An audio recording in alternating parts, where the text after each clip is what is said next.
لا حول ولا قوة إلا بالله العلي العظيم. حسبنا الله ونعم الوكيل، نعم المولى ونعم النصير. أعوذ بالله السميع العليم من الشيطان اللعين الرجيم. بسم الله الرحمن الرحيم. الحمد لله الذي أرسل رسوله بالهدى ودين الحق ليظهره على الدين كله ولو كره المشركون، والصلاة والسلام والتحية والإكرام على المبعوث بالحق نبيا والمصطفى بالرسالة نجيا، العبد المؤيد والرسول المسدد والنبي الممجد والمصطفى الأمجد والمحمود الأحمد، الملقب بالحبيب والمكنى بأبي القاسم محمد،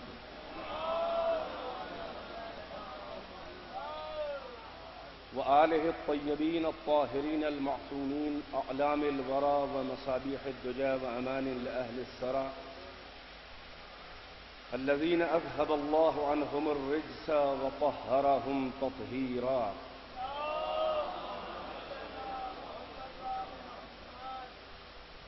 ثم الصلاة والسلام على حجة الله الثاني عشر، الإمام المنتظر، أرواحنا وأرواح العالمين للتراب مقدمه الفداء. أما بعد، فقد قال الله تبارك وتعالى في القرآن الحكيم، وهو أصدق القائلين وقوله الحق. بسم الله الرحمن الرحيم. كان الناس أمة واحدة فبعث الله النبيين مبشرين ومنذرين لئلا يكون للناس على الله حجة بعد الرسل. صلوات بر محمد و آل محمد.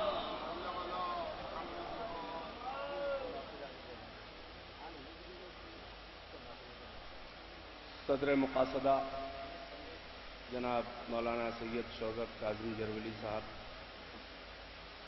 مہمان خصوصی جناب مولانا جاوید عابدی صاحب،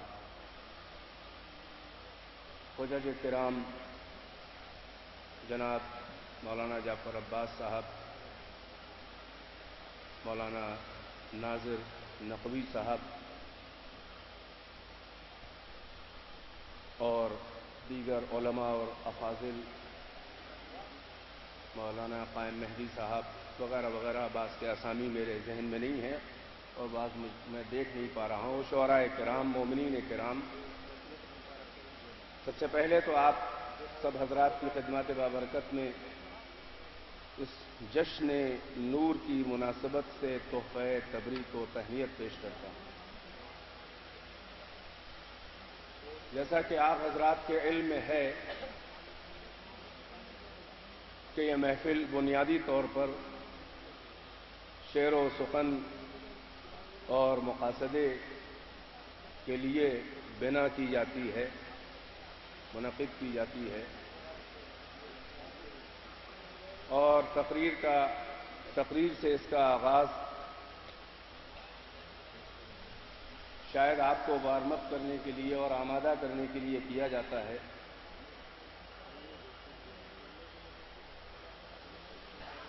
اور شاید یہ تقریر سے آغاز اور نثر سے ابتدا کر کے اور نظم تک کا سفر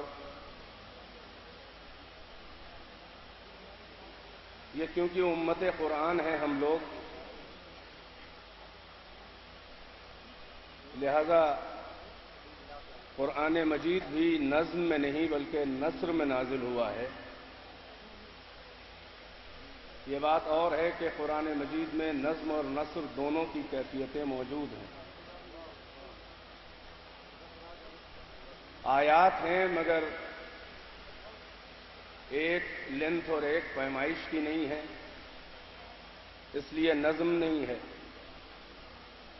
مگر آیتوں کی کہ جو آخری الفاظ ہیں اس میں قافیہ پیمائی بھی ہے، مخفف بھی ہے، لہذا یہ ایک ہدایت کی ایسی گنگا جمنی سبک اور روش کی کتاب ہے کہ جہاں پر تشنگان نثر کی بھی تسکین ہوتی ہے اور تشنگان نظم کی بھی۔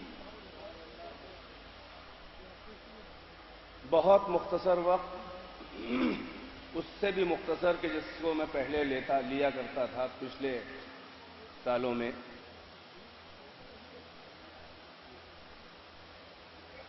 میں نے قرآن مجید کی ایک آیت کو عنوان قرار دیا، فقط اس کا ترجمہ اور چند جملے۔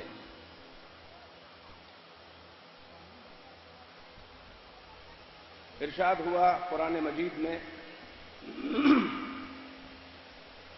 کان الناس امۃ واحدہ،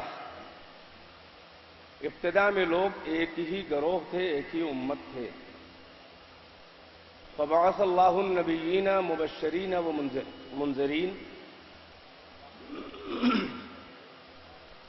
بس خداوند عالم نے نبیوں کو بھیجنے کا سلسلہ جاری کیا، جو لوگوں کے پاس بشارتیں دیتے ہوئے اس کی رضا، اس کی خوشنودی، اس کے انعام، اس کی جنت بشارت دیتے ہوئے آئے اور نظارت کرتے ہوئے اللہ کے عذاب اور اللہ کی نافرمانی، اللہ کی ناراضگی اور عذاب خدا اور قیامت کے عذاب نار سے ڈراتے ہوئے وہ انبیاء آئے۔ اب قرآن، آپ توجہ فرما لیں چند منٹ، یہ سب تو ہوتا ہی رہے گا، شاید کہیں نہ کہیں اس مائک سے دست نفاق مس ہو گیا ہے تو اس کو برداشت نہیں ہو رہا ہے۔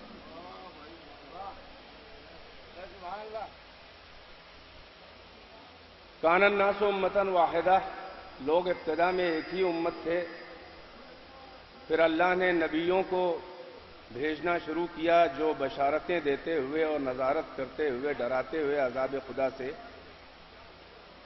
آئے۔ اب انبیاء اور مرسلین کو بھیجنے کا جو سبب اور اس کا ریزن اور اس کی لاجک اور اس کا فلسفہ جو اللہ قرآن میں بیان فرما رہا ہے، یہ اہم ہے۔ کیوں بھیجا انبیاء و مرسلین کو؟ بے ضرورت منتظمین سے گزارش ہے کہ وہ بھی تشریف رکھیں۔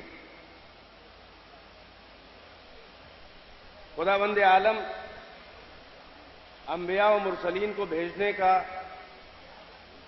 سبب جو بیان فرما رہا ہے وہ یہ کہ لئلا یکون للناس علی اللہ حجۃ بعد الرسل، اس لیے نبیوں کو اللہ نے بھیجنا شروع کیا، اس کا پیغام لے کر لوگوں کو بشارت اور نذارت کرنے کے لیے اس لیے بھیجا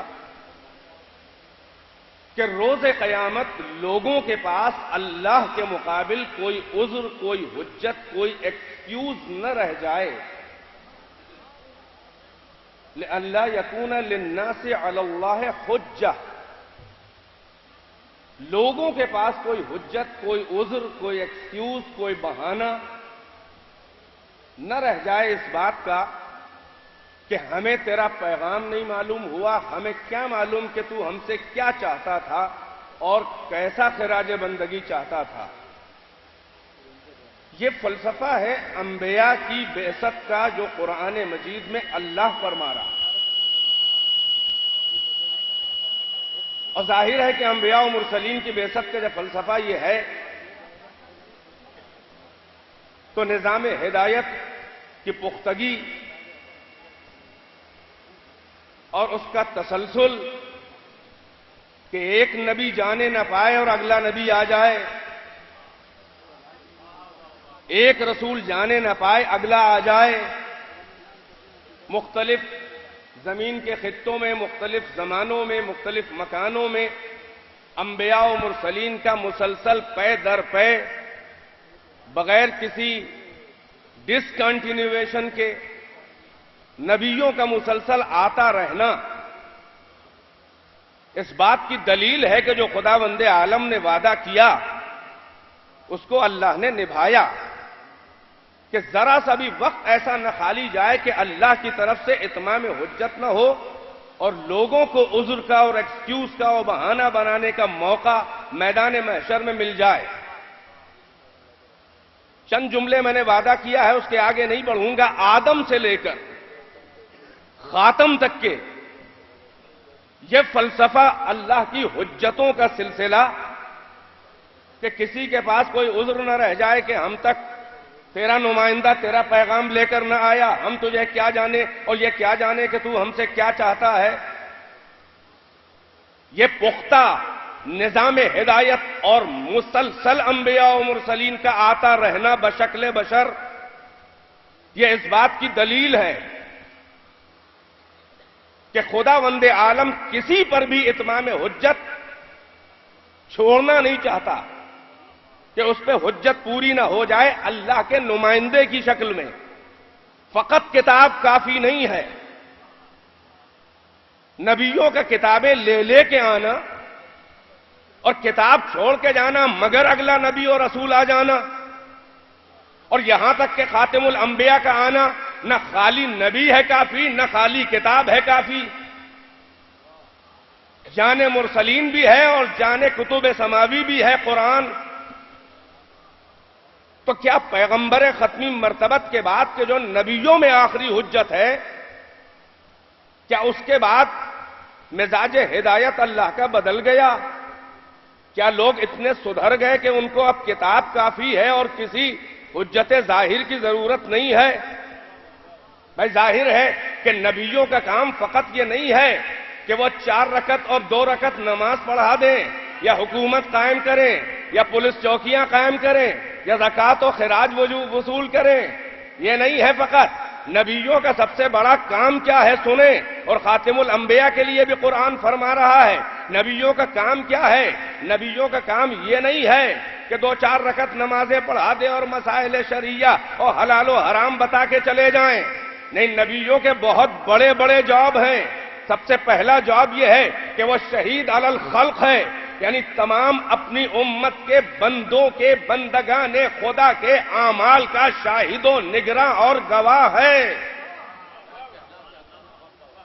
پہلی آیت، کیف اذا جئنا من کل امت بشہید وجئنا بک علی ہؤلاء شہیدا۔ اے میرے رسول وہ وقت یاد کیجئے قیامت کا جب ہم ہر امت سے ایک شہید اور گواہ، براہ راست شہید و گواہ اس امت کا بلائیں گے، یعنی انبیاء و مرسلین، اور ہم آپ ان شہیدوں پر، ان انبیاء و مرسلین جو اپنے امت کے براہ راست شہید و گواہ ہوں گے، اعمال کے نگراں ہوں گے، ان پر آپ کو ان شہیدوں کا شہید بنائیں گے، یعنی وہ اپنی امتوں پہ گواہ ہوں گے اور آپ ان کے اوپر گواہ ہوں گے۔ یہ آیت ہے انبیاء و مرسلین کے لیے کہ وہ سلسلہ ختم ہو کے عیسیٰ کے بعد آخری پیغمبر آئے، وہ اپنی امتوں کے شہید، نبی ان نبیوں پر شہید۔ توجہ کا طالب ہوں۔ اب ایک آیت اور آئی، اب اس امت قرآن سے خدا کہہ رہا ہے کچھ لوگوں سے، ایک کذالک وہ کذالک جعلناکم امۃ وسطا لتکونوا شہداء علی الناس ویکون الرسول علیکم شہیدا۔ ایک خاص گروہ سے اللہ کہہ رہا ہے، زمانہ نزول قرآن میں ایک گروہ ہے جس سے اللہ کہہ رہا ہے کہ اور ویسے ہی کہ جیسے ہم نے پچھلے نبیوں کو اپنے اپنے زمانے کی امتوں پہ گواہ بنایا، بالکل ویسے ہی ہم نے تم کو امت وسط بنایا، درمیانی امت بنایا۔ کاہے کے لیے بنایا؟ لتکونوا شہداء علی الناس، تاکہ تم لوگ جو ہے وہ لوگوں پہ شہید بنو، وَيَكُونَ الرَّسُولُ عَلَيْكُمْ شَهِيدًا، اور رسول تم پر شہید بنے۔ پہلی آیت ہے پچھلے نبیوں کے لیے، آدم سے لے کر عیسیٰ تک۔ دوسری آیت ہے پیغمبر کے بعد کے سلسلے کے لیے۔ اب یہ بتائیے کہ اگر آخری نبی سے پہلے جو اپنے زمانے کی حجتیں انبیاء و مرسلین تھے اور اپنی امت کے وہ براہ راست شہید و گواہ و نگراں تھے، قرآن کہہ رہا ہے کہ آخری پیغمبر کے بعد بھی ایک ایسا سلسلہ اللہ کی حجتوں کا اور شہداء کا ہے کہ جو براہ راست اپنے زمانے کے لوگوں کے شہید اور ان کے اعمال کے نگراں ہوں گے۔ کوئی یہ نہ کہے کہ پیغمبر جب سے آئے اور چلے بھی گئے مگر وہ شہید ہیں صبح قیامت تک۔ اگر ایسا ہے تو قرآن یہ کیوں کہہ رہا ہے ایک الگ گروہ ہے نبی کے علاوہ کہ ہم نے ویسے ہی تمہیں بنایا ہے اپنے زمانے کی امت کے شہید، تَكُونُوا شُهَدَاءَ عَلَى النَّاسِ، تم تاکہ لوگوں کے اوپر شہید و گواہ بنو، وَيَكُونَ الرَّسُولُ عَلَيْكُمْ شَهِيدًا، اور رسول تمہارے اوپر شہید بنے۔ اس کا مطلب یہ ہے کہ درمیان میں ہے محمد، ان سے پہلے ہے انبیاء و مرسلین آدم سے لے کر عیسیٰ تک، اب ایک سلسلہ بعد محمد شہداء کا ایسا ہونا چاہیے، حجتوں کا ایسا ہونا چاہیے کہ جو پیغمبر کے بعد ہر ایک اپنے زمانے کی حجت ہو۔ بھائی توجہ ہے کہ نہیں ہے؟ بھائی یہیں سے سمجھ میں آتا ہے کہ یہ خلافت کا مسئلہ نہیں ہے، یہ تو بڑا آسان ہے کہ تھوڑے سے لوگوں کو تیار کر کے جس کا جو دل چاہے بن جائے۔ بعد پیغمبر سب سے بڑا مرحلہ خلافت اور حکومت کا نہیں ہے بلکہ بندگان خدا کے اعمال کا گواہ و نگراں ہونا اور حملہ شیطان سے امت کے لوگوں کو بچانا۔ اب کسی میں جرأت ہو تو یہ دو بڑے بڑے جاب کر کے دکھائے، شہید علی الخلق ہو اپنے زمانے کے لوگ، چاہے امام اپنے گھر میں بیٹھا ہو، مگر اس یونیورس میں جہاں جہاں بھی بندگان خدا ہو ان کے اعمال پہ اس کی نظر ہو، اور یہ نہیں ہو سکتا جب تک کہ عین اللہ ہی آنکھیں نہ ہو اور اذن اللہ ہی کان نہ ہو۔ ایک صلوات پر محمد و آل محمد۔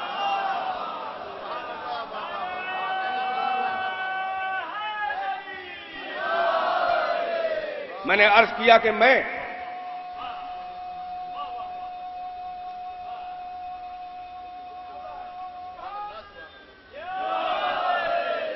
عرض کیا کہ مجھے بہت وقت نہیں لینا ہے، فقط مضبوط انداز میں، بہت ادھر ادھر گہرائی میں اور بحث میں نہ جاتے ہوئے ایک پیغام دے دوں جوانوں کو کہ اب بعد پیغمبر تلاش اس کی ہونا چاہیے کہ جس کی رسائی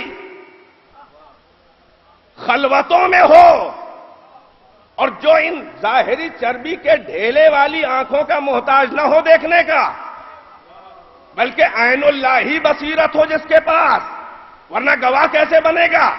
تو اب بعد پیغمبر اگر یہ معیار قرآنی معیار رکھا جاتا تو ظاہر ہے کہ مسئلہ حل تھا، مگر عجب مسئلہ ہے کہ لوگوں نے جس کو چاہا بنایا، مگر بہت مشکل ہے۔ آج جو گھبراہٹ ہوتی چلی آ رہی ہے لوگوں کو، ہم نے دیکھا کہ مخالفین مکتب اہل بیت کی ملی جلی کیفیت ہے اور ان کے نفس اور عقل کے درمیان عجب صدیوں سے پیکار جاری ہے کہ وہ سمجھ ہی نہیں پا رہے ہیں اور اپنے سے خود مطمئن نہیں ہیں۔ ایک طرف امامت اہل بیت کا انکار چلا آ رہا ہے اور ایک طرف اولاد زہرا کے ظہور کا انتظار چلا آ رہا ہے۔ جو فرما رہے میں کیا عرض کرنا چاہ رہا ہوں، یہ عجب کشمکش عقائد ہے۔ ہم جیسے نماز گزار، نماز پڑھنے والا شکیات نماز میں مبتلا ہوتا ہے، ویسے ہی منافق شکیات حیات میں مبتلا رہتا ہے۔ ان کے سمجھ میں نہیں آ رہا ہے کہ کیا کیا جائے۔ وجہ یہ ہے کہ علی سے لے کر جو امامت چلی وہ حلق سے اتری نہیں، اب آخری جو آنے والا ہے اس کے لیے مشکل یہ ہے کہ کتابوں میں روایتیں پٹی ہوئی ہیں آنے کی، اور اسٹیٹس بھی بتایا جا رہا ہے، بخاری بتا رہی ہے کہ یہ جو گھبراہٹ ہے وہ یہ ہے کہ جو آنے والا ہے اس کا مقام و مرتبہ اور اسٹیٹس یہ ہوگا کہ 5 اولو العزم انبیاء میں ایک نبی یہ اولو العزم مریم کا بیٹا کہ جو صاحب حیات ہے اس وقت بھی، وہ اولو العزم نبی اس آنے والے کے قدموں کے پاس سجدہ کرے گا اور اس کی امامت میں نماز پڑھے گا۔ بھائی آخری معیار امامت بتا رہا ہے۔ امام اسے نہیں کہتے کہ جسے اپنی نماز ہی میں شک ہونے لگے، امام اسے کہتے ہیں جو اولو العزم نبی کا بھی امام بننے کی حیثیت رکھتا ہو۔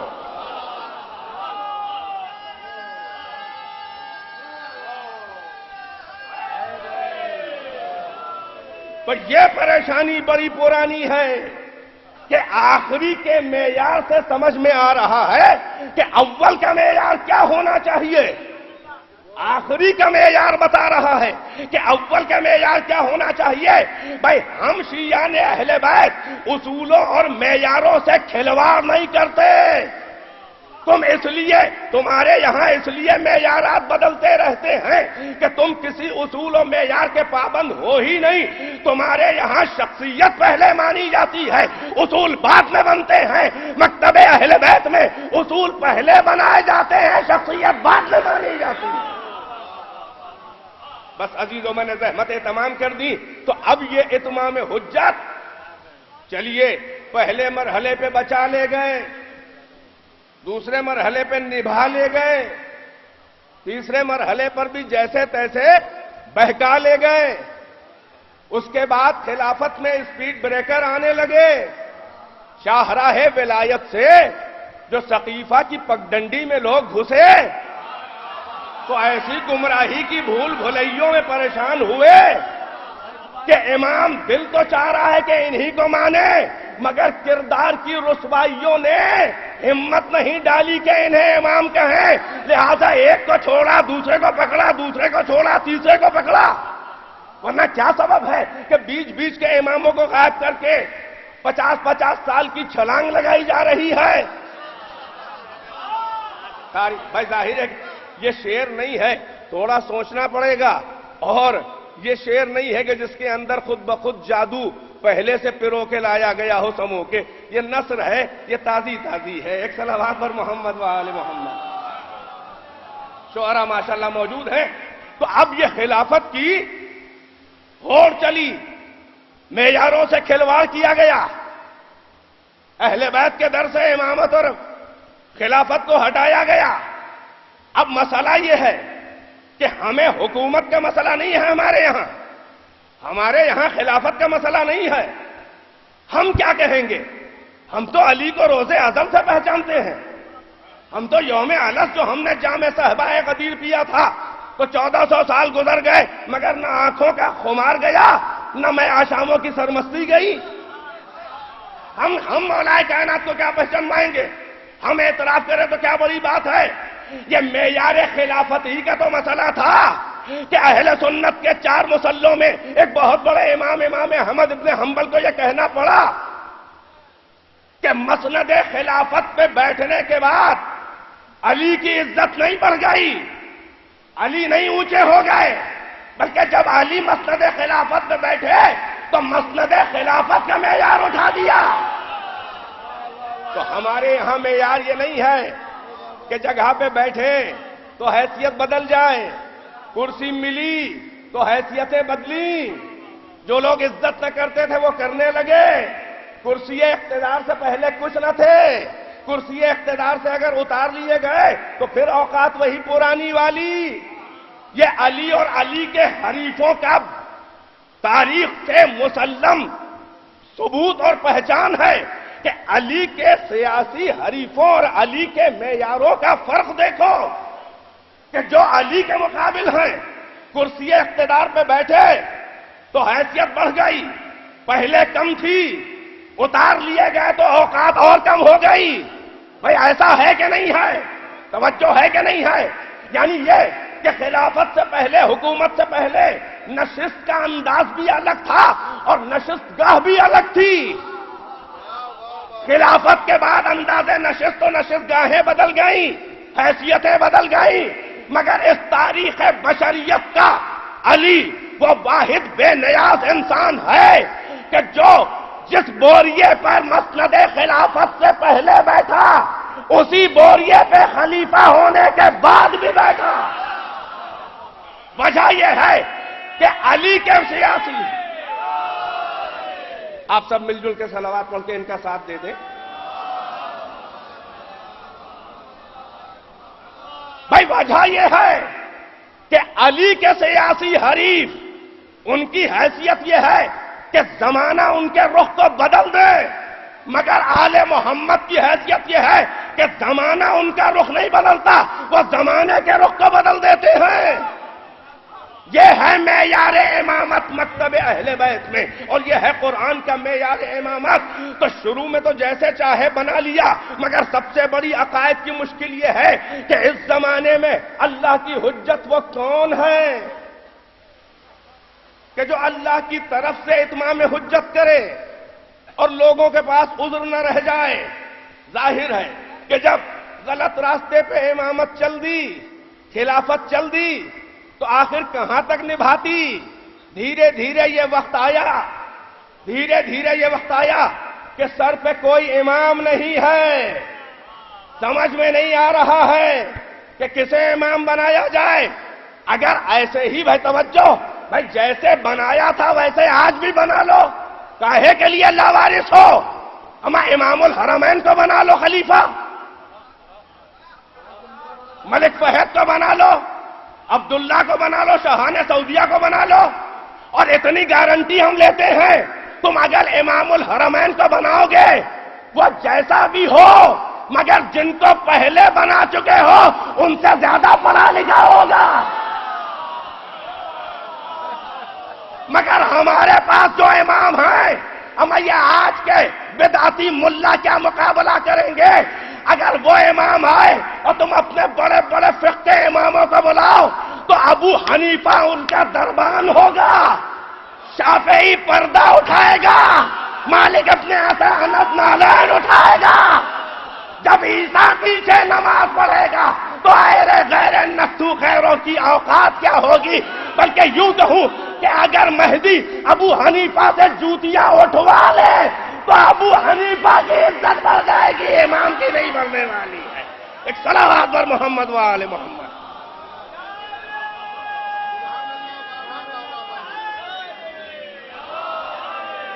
بس الحمدللہ کہ ہم وہ فرقہ ناجیہ ہیں، ہم وہ امت قرآن ہیں کہ ہمارے عقائد قرآن سے لیے گئے ہیں۔ ہمارے پاس جو امام ہے وہ حجت اللہ ہے، وہ خلیفۃ المسلمین نہیں ہے، وہ لوگوں کے بنانے کا محتاج نہیں ہے، وہ حجت اللہ ہے، وہ ولی اللہ الاعظم ہے، وہ تمہارے بنانے کا منتظر نہیں ہے۔ چاہتا ہے دل کے ایک جملہ دوہرا دوں، شاید اس سے پہلے بھی اس تقریر میں کہا ہو کہ یہی تو مشکل ہے، پہلے کو بنایا، دوسرے کو بنایا، تیسرے کو بنایا، بناتے چلے گئے، بھیا آخری کا انتظار کیوں ہے؟ اسے بھی بنا لو۔ میں کسی ایک فرقے نے آپ روایت جھوٹی دکھا دے کہ آخری امام کو بیعت کر کے اگر اجماع امت ہو گیا تو مہدی کو امام بنایا جائے گا، نہ ہوا تو نہیں بنیں گے، جس کو پھر چاہو بنا لو۔ نہیں، ایک جھوٹی روایت کسی فرقے میں نہیں ہے کہ کوئی اس انتظار میں ہو کہ وہ آئیں تو ہم اجماع کریں اور انہیں امامت دیں۔ ہر ایک کہہ رہا ہے کہ نہیں، وہ ہمارے بنانے کا نہیں ہے، ہمارے بناتے بنے گی بھی نہیں، ہمیں بنانا نہیں ہے، وہ بنایا ہوا آئے گا۔ تو میں جملہ کہہ کے ختم کر رہا ہوں بات کہ جس امامت کبریٰ کے 12ویں اور آخری امام کو تم بنا نہیں پاؤ گے، اس کے پہلے کو کیسے بنایا تھا؟ جب اس کو نہ بنا پاؤ گے تو پہلے کو بھی بنانے کا حق نہیں تھا۔ بھئی یہی سبب ہے کہ ہمارے یہاں بنایا نہیں جاتا ہے، ہمارے یہاں بنایا آتا ہے۔ صفات کے آئینے میں عصمت کے خد و خال، دست قدرت سے تصویر کن میں رنگ مشیت بھر کے صنع ازل نے یہ 14 پیکر پیدا کرے اور قلم قدرت کو اپنے دست ازلی سے نکال کے دست محمد میں دے دیا کہ نہ یہ قلم دست قدرت میں رہے گا، نہ 15واں شاہکار بنے گا۔ یہی اللہ کی وہ حجت ہیں کہ جن کا نام لے کر مشیت اتراتی ہے، مشیت ناز کرتی ہے۔ یہی وہ ہیں کہ جن کی بے عیبی اللہ کی بے عیبی کو ثابت کرتی ہے۔ اور جن کی قدرت اللہ کی قدرت کو ثابت کرتی ہے اور جن کی عصمت اللہ کے بے عیب ہونے کو ثابت کرتی ہے. اسی لیے قرآن نے کہا کہ لا ینال عہد الظالمین، ظالموں تک نہ پہنچے گا عہدہ. اور جو آ رہا ہے وہ کیا کرے گا؟ یملأ الارض قسطا وعدلا کما ملئت ظلما وجورا، زمین کو ویسا عدل و انصاف سے بھرے گا کہ جیسے ظلم و جور سے بھری ہو. تو جو ظلم سے پاک کرنے آ رہا ہے وہ کہاں ظالم ہو سکتا ہے، اور جو ظالم ہے وہ کہاں امام ہو سکتے ہیں. الحمدللہ کہ ہم وہ امت ہیں کہ ہمارے دامن میں کمی نہیں ہے. ہمارے یہاں ہمیں اس بات کا گلہ اللہ سے نہیں ہے کہ ایک اور محمد بھیج دیتا، ایک اور علی بھیج دیتا. ہمارے دامن میں 14 محمد ہیں، ہمارے دامن میں 14 علی ہیں. دنیا تھک جائے گی ہدایت لیتے لیتے، مگر اللہ کی حجتیں ہدایت دیتے ہوئے نہ تھکیں گی. بس رحمتیں ہم نے تمام کی. اور اب ان الفاظ کے ساتھ اس نثر کے سلسلے کو، جیسا کہ میرے علم ہے، مجھے نہیں معلوم کہ اس کے بعد کوئی اور بھی گل افشانی کرنے والا ہے تو آپ اس کو سماعت فرمائیں. اس کے بعد سلسلے نظم و شعر و سخن و مقاصدہ شروع ہوگا. مجھے شعراء کرام یا سامعین اور مومنین کو کسی نصیحت کی ضرورت نہیں ہے، اس لیے کہ نصیحت انہیں کی جاتی ہے جو بدتمیز ہوں، مگر جو مکتب اہل بیت کے تربیت یافتہ مؤدب شعراء ہوں، اگر حدود پاس و لحاظ میں اور حد ادب عصمت کی لکیر کو پار نہ کریں تو یہ وقت کے دیبل ہیں، یہ وقت کے فرزدق ہیں، یہ وقت کے سید کمیت ہیں، یہ سید حمیری ہیں. آپ ان کے بہترین اور محتاط ترین لہجے میں اشعار سنیں اور شریفانہ انداز میں آشاموں کی طرح ویسے داد دیں کہ ایک بار آپ کا نعرہ جزیرہ خضرا بھی پہنچ جائے اور ساکن غیبت بھی آپ کی داد پہ داد دے. اور شعراء کو جیسے دیبل کو نوازا، جیسے فرزدق و ائمہ نے نوازا، ان شعراء کو بھی نوازے. میری امید ہے اور آپ سے یہ آرزو ہے، یہ گزارش ہے، یہ تمنا ہے، یہ التماس ہے کہ ادب بزم عصمت کا لحاظ شعراء بھی کریں گے، سامعین بھی کریں گے، اور ہم کو کرنا ہی کرنا ہے. والسلام علیکم ورحمۃ اللہ وبرکاتہ.